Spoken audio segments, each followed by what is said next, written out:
এই শোভাযাত্রার ভিতরে যেই প্রতীকগুলা থাকে তার মধ্যে অন্যতম একটা প্রতীক থাকে, যেটা হচ্ছে পেঁচা, হুতুম পেঁচা যেটাকে আমরা বলি। তো এই হুতুম পেঁচা হচ্ছে হিন্দু ধর্মে ধন সম্পদ এবং ঐশ্বর্যের যিনি দেবী লক্ষ্মী, সেই লক্ষ্মীর বাহন হচ্ছে এই হুতুম পেঁচা। হিন্দুরা মনে করে যে পেঁচা যেভাবে অন্ধকার রাতে দেখতে পায়, ঠিক একইভাবে এই মঙ্গল শোভাযাত্রায় যদি এই পেঁচাকে অ্যাড করা হয়, তাহলে এই পেঁচা যেভাবে অন্ধকার সরিয়ে সব কিছু সুন্দরভাবে রাতের বেলা দেখতে পারে, এই লক্ষ্মী দেবীর বাহন হুতুম পেঁচাকে অ্যাড করলে আমাদের সব অমঙ্গল দূর হয়ে আমাদের জীবনে মঙ্গল চলে আসবে। নাউজুবিল্লাহি মিন যালিক। এটা হচ্ছে হুতুম পেঁচা অ্যাড করার ফিলোসফি। এরপরে আর একটা বিশাল মূর্তি সেখানে অ্যাড করা হয়, যেটাকে বলা হয় হংস বা পাখি, অনেকটা হাঁসের মতো, অনেক বড় প্রতীকী বানায় এটাকে মিছিল করা হয়। এই যে হংস, এইটা হচ্ছে বিদ্যার দেবী সরস্বতীর বাহন হিন্দুদের। এইটা তারা এই হংসকে সরস্বতীর বাহন হিসেবে মনে করে। তারা মনে করে যে এই বিদ্যার দেবী সরস্বতীর যেই বাহন, এইটার যদি আমরা পূজা করি, এইটাকে যদি আমরা মানুষের সামনে তুলে ধরি, তাহলে মানুষের শুদ্ধতা, মানুষের বিবেক এটা জাগ্রত হবে। তারা বুঝাতে চায় যে মানুষের বিবেক নাই, মানুষ এখন নির্বোধ হয়ে গেছে, মানুষ অন্যায় করে, অবিচার করে, মানুষের প্রতি জুলুম করে। সুতরাং এই স্যাম্বলকে প্রেজেন্ট করার মাধ্যমে আমরা মানুষকে মেসেজ দিতে চাচ্ছি, তোমরা তোমাদের এই বিবেকহীনতা থেকে ফিরে আসো, অন্যায় থেকে ফিরে আসো। এই যে তোমরা দেখতে পাচ্ছ যে সরস্বতীর বাহন হংস, এইটাকে আমরা তোমাদেরকে প্রেজেন্ট করে বুঝাচ্ছি, চলো আমরা সবাই বিবেকবান মানুষ হয়ে যাই। এরপরে আরেকটা প্রেজেন্ট করা হয়, সেটা হচ্ছে হাতি। হাতি এটা হচ্ছে গণেশের বাহন। আমরা তো মনে করি যে সব মনে হয় এক একটা এমনিই অ্যাড করে দিছে, পশু পাখি নিয়ে নাচানাচি করতেছে। মানুষ তো আর এত পাগল হয় নাই যে একটা জিনিস নিয়ে নাচানাচি করবে। আপনি আমি কি এত পাগল যে কোনো একটা জিনিস নিয়ে নেচে বেড়াবো? এইটা করে কারা? এটা হচ্ছে যারা বাচ্চা কাচ্চা আছে তারা করে, একটা কিছু পাইলো ওইটা নিয়ে লাফালাফি করলো।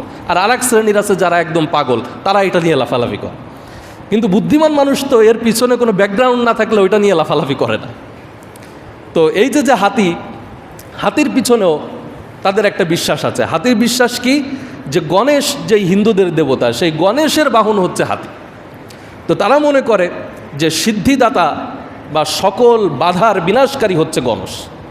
তো সুতরাং এই গণেশের বাহনকে যদি আমরা প্রেজেন্ট করি, উপস্থাপন করি, তাহলে আগামীতে আমাদের দেশে যত বাধা বিপত্তি আসবে, এই সব বাধা বিপত্তি এই গণেশ দূর করে দিবে। নাউজুবিল্লাহি মিন যালিক। এরপরে আরেকটা বাহনে এখানে অ্যাড করা হয়, সেটা হচ্ছে ষাঁড়, হচ্ছে গরু, বিশাল বড় একটা বানানো হয়।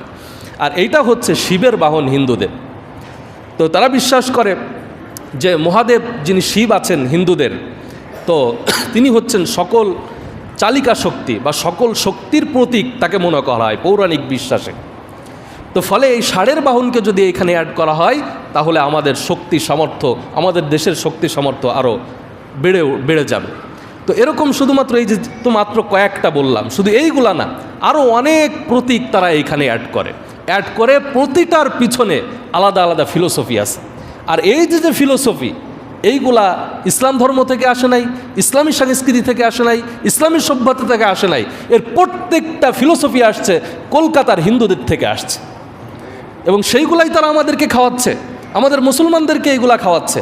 আমাদের সামনে যখন বলে, তখন বলে যে আমরা হচ্ছে ধর্মনিরপেক্ষতাবাদী, আমরা কোনো ধর্মে বিশ্বাস করি না, আমরা মুসলমানদের ধর্মেও বিশ্বাস করি না, হিন্দুদের ধর্মেও বিশ্বাস করি না, আমরা চাই ধর্ম বর্ণ নির্বিশেষে সবাই এটাতে অংশগ্রহণ করবে। তা আপনার যদি ধর্ম বর্ণ নির্বিশেষে সবাই একটা অংশগ্রহণ করতে হয়, ইসলামের তো কোনো স্যাম্বল ওইখানে নাই। আপনি 90% মুসলমানের দেশে বসবাস করেন, ঠিক আছে, আপনি আনন্দ শোভাযাত্রা করতেছেন, ভালো কথা।